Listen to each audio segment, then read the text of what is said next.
Goeiemôre, liewe gemeentelede van Kroondal, liewe vriende, broers en susters.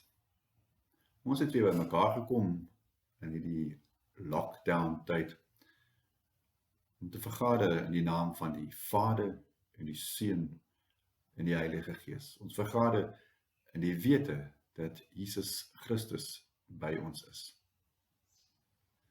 Die leerteks vir vandag, vir die Sondag Ex Audi, staan geskrywe in die Evangelie volgens Johannes, hoofstuk 12, vers 32.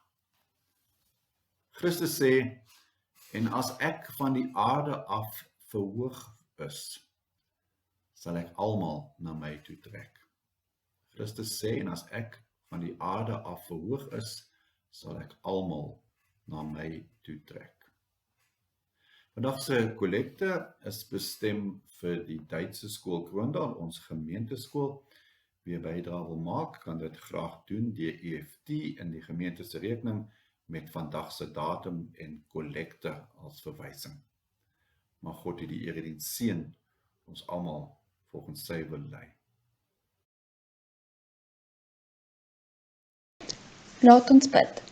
Barmhartige Vader, gee ons wysheid om U te ken, verstand om U te verstaan, regheid om U te vind, geduld wat op U wag, oë om na U te kyk, 'n hart om oor U na te dink en 'n lewe om U te verkondig.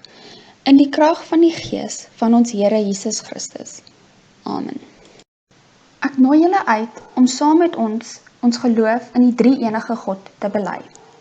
Ek glo in God, die Vader, die Almagtige, die Skepper van die hemel en die aarde, en in Jesus Christus, sy eengebore Seun, ons Here, wat ontvang is van die Heilige Gees, gebore uit die maagd Maria, wat gelei het onder Pontius Pilatus, gekruisig is, gesterf het en begrawe is, en neergedaal het na die doderyk, wat op die derde dag opgestaan het uit die dode, opgevaar het na die hemel, en sit aan die regterhand van God, die Almagtige Vader, van waar hy sal kom om te oordeel die lewende en die dode. Ek glo in die Heilige Gees, die heilige algemene Christelike kerk, die gemeenskap van die heiliges, die vergewing van sondes, die opstanding van die dode en die ewige lewe. Amen.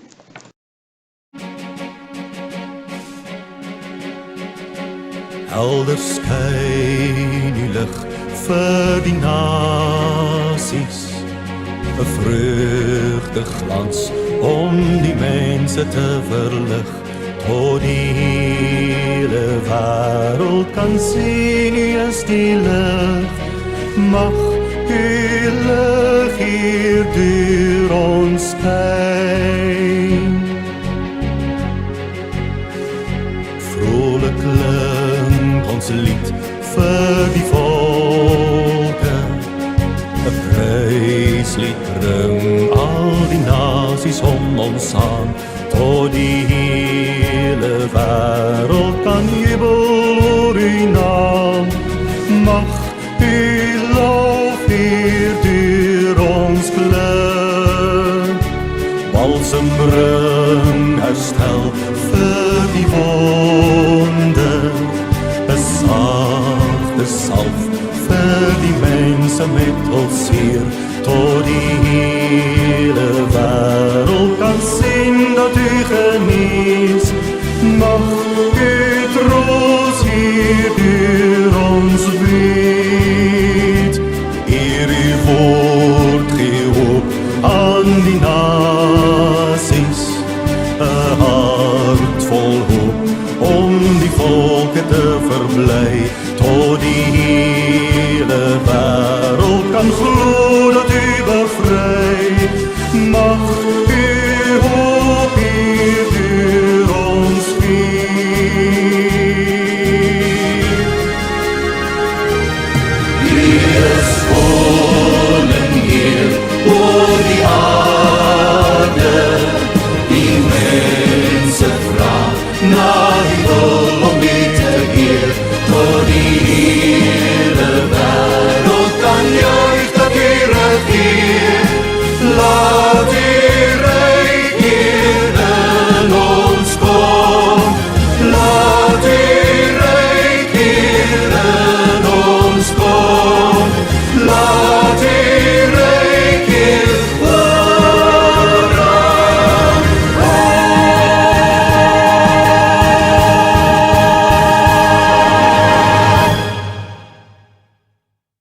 sy met jou en vrede van God, onze Vader en die Here Jesus Christus. Ek wil vandag saam met julle nadink oor die sogenoemde realiteit. En oor die manier waarop ons hierdie realiteit waarneem, ons daaglikse lewe beïnvloed. As ons die woord realiteit in 'n woordeboek opsoek, vind ons die volgende beskrywing.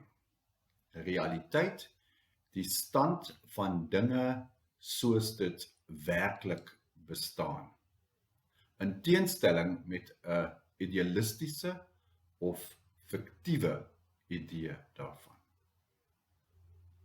Om die realiteit te sien, dus om realisties te wees, beteken om die toestand van dinge te sien soos dit is, en om nie idealisties of fiktief te wees nie.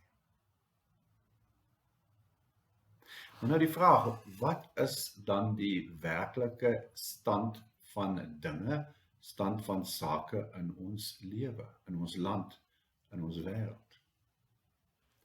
Ek verbaas hoeveel realistiese mense deesdae daar buite is, veral in ons land. Hulle is uiters realisties en hulle vertel ons wat met die corona-epidemie gebeur, wat ons mag doen en nie mag doen nie, of ons mag drink of rook, wat gaan gebeur in die volgende maande, en elkeen sê, hulle is heeltemal realisties. Hulle vertel ons oor ons ekonomie, oor armoede, gebrek aan onderwys, of kinders terug skool toe moet gaan, of nie terug skool toe moet gaan nie, oor die hongerte, en so baie ander dinge. En keer op keer sê hulle, ek is nou net realisties. Dis die werklikheid, dis hoe die dinge is.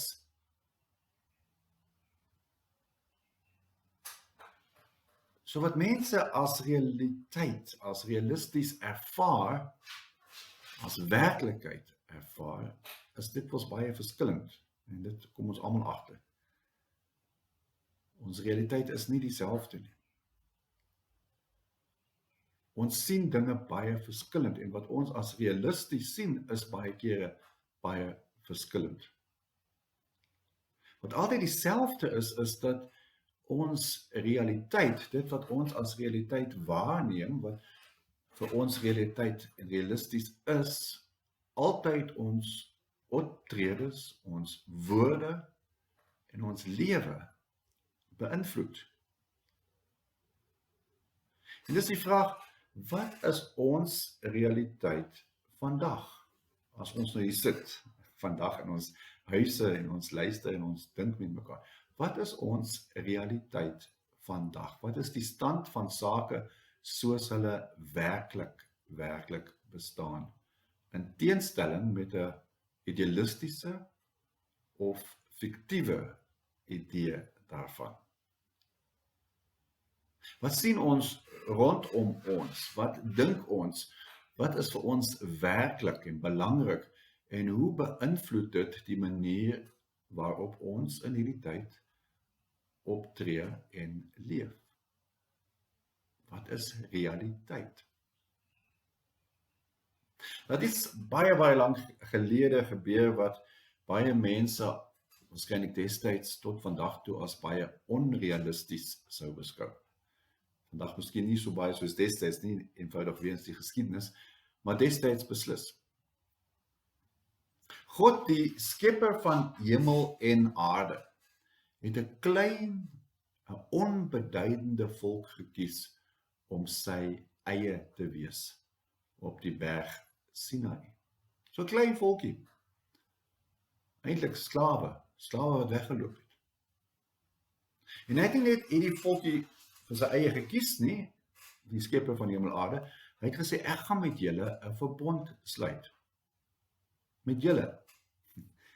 Die Egiptenaars is daar, die Assiriërs is daar, groot volke is daar, maar julle klein volk, met julle gaan ek nou 'n verbond sluit. Dit sê die Here Almagtig. Dit klink nie baie realisties nie. Weet, verbond word deesdae nie baie benut nie. Verbond is eenvoudig 'n ooreenkoms, is 'n kontrak tussen twee partye. Natuurlik verbond tussen 'n baie sterk party en 'n swakker party, gewoonlik tussen konings en volke, maar nog steeds 'n kontrak. En in die kontrak beloof albei die partye dat hulle iets sal doen. In hierdie instansie, God beloof hy sal sy volk bystaan, beskerm, vir hulle daar wees. En die volk beloof hulle sal die gebooie van God hou, hom eer, ander nie onderdruk nie, so lewe soos God het van hulle verwag. Baie onrealistiese gedagte. Die almagtige God vind so 'n klein groep van slawe wat weghardloop het uit Egipte uit, help uitkom, en hy sluit 'n verbond met hulle. En aan die begin gaan die verbond relatief goed, hy sukkel al van die begin, maar hoe langer dit vat, des te meer breek die volk hulle kant van die kontrak. Hulle gaan nog steeds eredienste toe. Die tempel word goed besoek elke Sabbat. Hulle hou die godsdienstige rituele. Daarvoor word hulle nie kritiseer nie. Maar hulle lewe nie meer hulle geloof nie. Hulle buit arme mense uit. Weduwees, vreemdes word verstoot. Die onreg vind plaas in waar geregtigheid moet wees, in die howe. En die profete kom en kritiseer en sê, asseblief, God roep julle terug en sê, hy gaan sy verbond ook nie hou as julle in die hele kant bring nie. Dis amper soos iemand wat aanhoudend weier om hier te betaal en sê, ek kan nie aanhoudend sien dat jy dit doen nie. En die profete verkondig hoe God sukkel daarmee. Hy wil nie die verbond breek nie. Op die ou einde, na baie profete, baie waarskuwings, en daarvan kan ons in die Bybel lees, en baie pleit van God se kant, word Jerusalem aangeval en volkome vernietig, en die volk word in ballingskap weggevoer. En gedurende die tyd, so om en by 587 voor Christus, leef die profeet Jeremia. En hy het baie voor die tyd gewaarsku en gesê, mense, julle kan nie so lewe nie. God verwag geregtigheid onder by julle. Maar nou is dit so ver, en Jeremia sê duidelik, maar dit is julle skuld, want die verbond is gebreek, van julle kant af. En daarvan kan een mens lees in die eerste hoofstukke van sy boek, die boek van Jeremia. Maar dan kom 'n nuwe boodskap na Jeremia. Dan sê, ook as julle die verbond gebreek het, ook as julle dit gedoen het, het God sy kant nie opgegee nie. God het 'n belofte gemaak, en God gaan hierdie belofte nie verbreek nie. Ja, die eerste verbond, die wettige verbond, die verbond wat gesê, doen dit en jy kry dit, dis verby, sê God aan Jeremia. Maar daar kom 'n nuwe verbond, 'n nuwe verbond. Ek lees uit die boek van die profeet Jeremia, hoofstuk 31, die verse 31 tot 34. Kyk, daar spreek die Here, dat ek met die huis van Israel en die huis van Juda 'n nuwe verbond sal sluit. Nie soos die verbond wat ek met hulle vaders gesluit het op die dag toe ek hulle hand gegryp het om hulle uit Egipte land te lei nie. My verbond wat hulle verbreek het, alhoewel ek gebieder oor hulle was, spreek die Here. Maar dit is verbond wat ek na die dae met die huis van Israel sal sluit, spreek die Here. Die nuwe verbond. Ek gee my wet in hulle binneste en skrywe dit op hulle hart. Ek sal vir hulle 'n God wees en hulle sal vir my 'n volk wees. En hulle sal nie meer elkeen sy naaste en elkeen sy broer leer nie en sê, ken die Here. Want hulle sal my almal ken, klein en groot onder hulle, spreek die Here. Want ek sal hulle ongeregtigheid vergewe en aan hulle sonde nie meer dink nie. So ver die lesing. Die nuwe verbond. Jeremia sien dit. Hy sê die ou verbond is verby, dit gaan nie weer regkom nie, daai kontrak is verby. Maar God gaan 'n nuwe kontrak sluit. En nie net, soos net gehoor het met die nasie van Israel, met alle nasies. En nie net Jeremia sien dit nie, maar ook ander profete. Jeremia sien dit en hy verkondig dit. En vir 600 jaar gebeur niks nie. Dan word 'n kind in 'n stal gebore en God se seun kom aarde toe. En hierdie Jesus Christus lewe anders. Hy verwerp nie die gebooie nie. Inteendeel, hy sê God se gebooie is goed.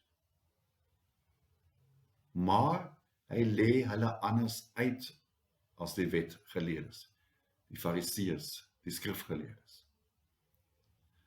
Hy gee vir die mense 'n nuwe gebod en sê, dit is die gebod en al die ander gebooie moet jy aan hierdie gebod meet. Jy moet jou Here jou God lief hê met jou hele hart, jou hele siel en jou hele verstand. En jy moet jou naaste lief hê soos jouself. En sê, as jy dit doen, dan is jy op die regte pad. En dan lewe hierdie Jesus ook heeltemal anders. Hy genees mense op die Sabbat, alhoewel hy weet dit verbode is. Hy sê, maar die mens is mos belangriker. As jy siek was in jou lewe, word jy genees. Hy eet met die belastingsversamelaars, die tollenaars, destyds die sondaars en die ander sondaars. En hy ontmoet hulle met genade en met 'n boodskap, God is lief vir julle. En sê, maar ek het vir die sondaars gekom. Hy weier om die vrou te veroordeel wat volgens die wet van Moses gestenig moet word. En hy verdedig haar en sê, wie sonder julle is, gooi die eerste klip. So Jesus leef anders as die verteenwoordigers van die ou verbond. Hy leer anders. En die nag voordat hy dan arresteer word, voordat hy gekruisig gaan word, vier hy 'n maal saam met sy disippels. Sy laaste maal, ons noem dit die nagmaal. En hy sê vir hulle, neem en drink. Dit is die nuwe verbond. Vergifnis van sondes, genade. By Hemelvaart sê hy vir hulle, wag bietjie, die trooster kom. Wag net, die Heilige Gees gaan kom en hy gaan jou alles leer wat ek vir julle gesê het en hy gaan in julle lewe. Die nuwe verbond is daar. Dit is verbond van God, 'n verbond van genade. Jesus Christus self wil in ons woon deur sy Heilige Gees. Hy wil deur ons werk. En die verbond kom. En iemand soos Paulus wat die Christelike kerk vervolg het, kan na die tyd sê, Galasiërs 2:20, ek leef, maar ek leef nie uit myself nie, maar Christus leef in my. So hy sê, Christus leef nou binne in my. Dieselfde Paulus wat so wettig was.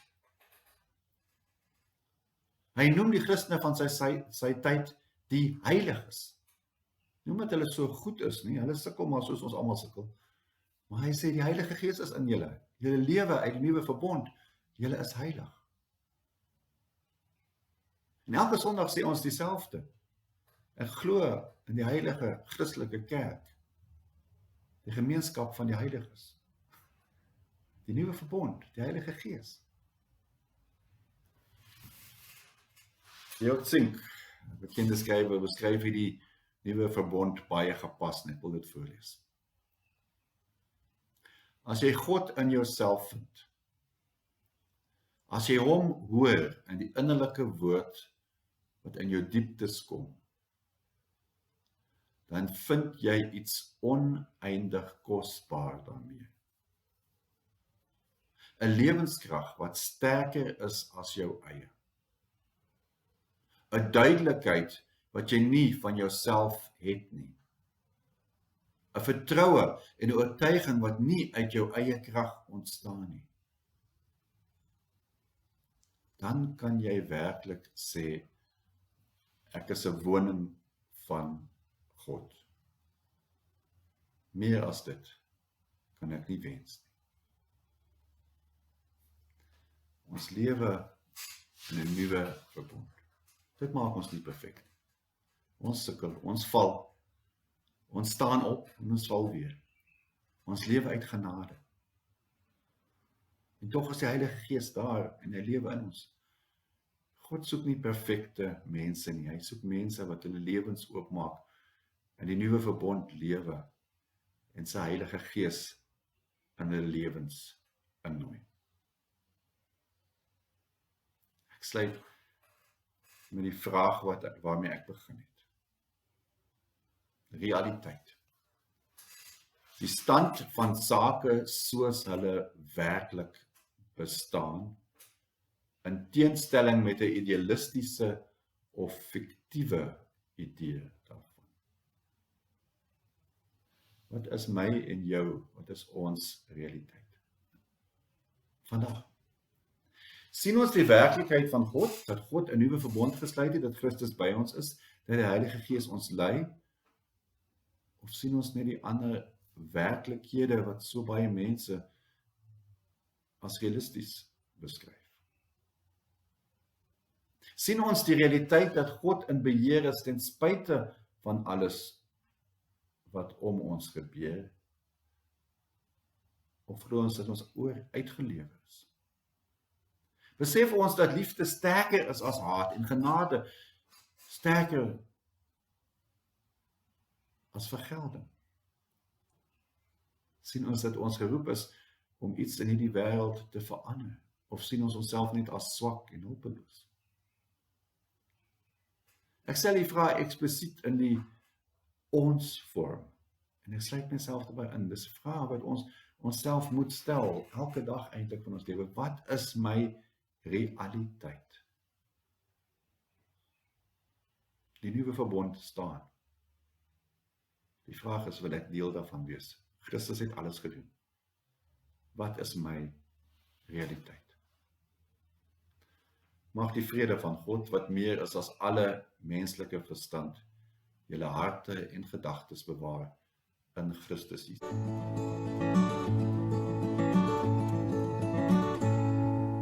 Ek weet verseker dat Jesus leef. Hy het my sonde uit liefde vergeef. Ek was verlore, maar deur sy bloed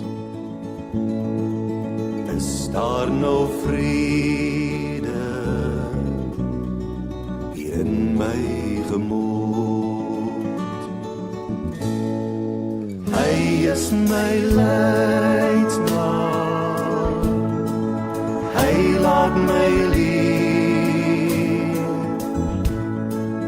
Hy is oorwinnaar, hy is die Heer.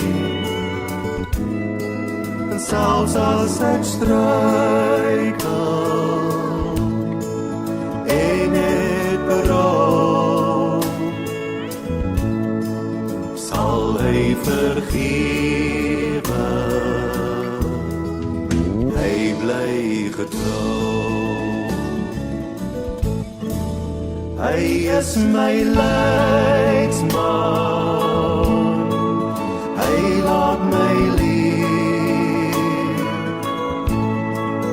Hy is oorwinnaar,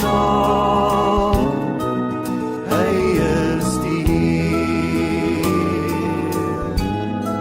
En selfs as ek struikel en het berou,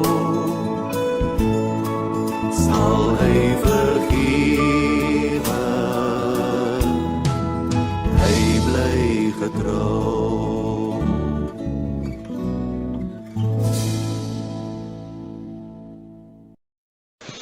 Liewe Hemelse Vader, Here van alle lewe, U het die wêreld gered deur U Seun, Jesus Christus. U regeer die harte van mense met die Heilige Gees. Op U vertrou ons. U het ons die vryheid gegee om volgens U wil te lewe. Daarom vra ons U, lei ons deur U Gees. Ons bid vir almal wat swak geword het in hulle geloof, dat hulle weer vertroue sal vind. Ons bid vir almal wat eensaam en siek is, dat hulle mag weet dat hulle nie alleen is nie. Vir almal wat bitter en hard geword het, dat hulle liefde ontmoet wat hulle bevry. Ons bid vir die mense wat U soek, laat hulle U vind en U liefde ervaar. Gee aan hulle mense met wie hulle die lewe en geloof kan deel. Ons bid vir ons land Suid-Afrika en al ons leiers. Gee aan hulle die wysheid gedurende hierdie tyd van onsekerheid en siekte. Laat hulle erken dat die Here oor alles is op hierdie aarde, oor siekte en oor COVID-19. Beskerm ons land en ons mense en laat ons erken hoe afhanklik ons van U is. Here, ons sê dankie dat U by ons is deur U Gees. Dankie dat ons in en deur U nuwe verbond lewe. Lei ons volgens U wil. Amen. Ons bid soos U Seun ons geleer het. Ons Vader wat in die hemel is, laat U naam geheilig word. Laat U koninkryk kom. Laat U wil geskied, soos in hemel, so ook op aarde. Gee ons vandag ons daaglikse brood en vergeef ons ons skulde, soos ons ook ons skuldenaars vergewe. En lei ons nie in versoeking nie, maar verlos ons van die bose. Want aan U behoort die koninkryk en die krag en die heerlikheid tot in ewigheid. Gaan onder die Amen. seën van die Here. Die Here seën jou en behoed jou. Die Here laat sy aangesig oor jou skyn en wees jou genadig. Die Here verhef sy aangesig oor jou en gee jou vrede. Amen.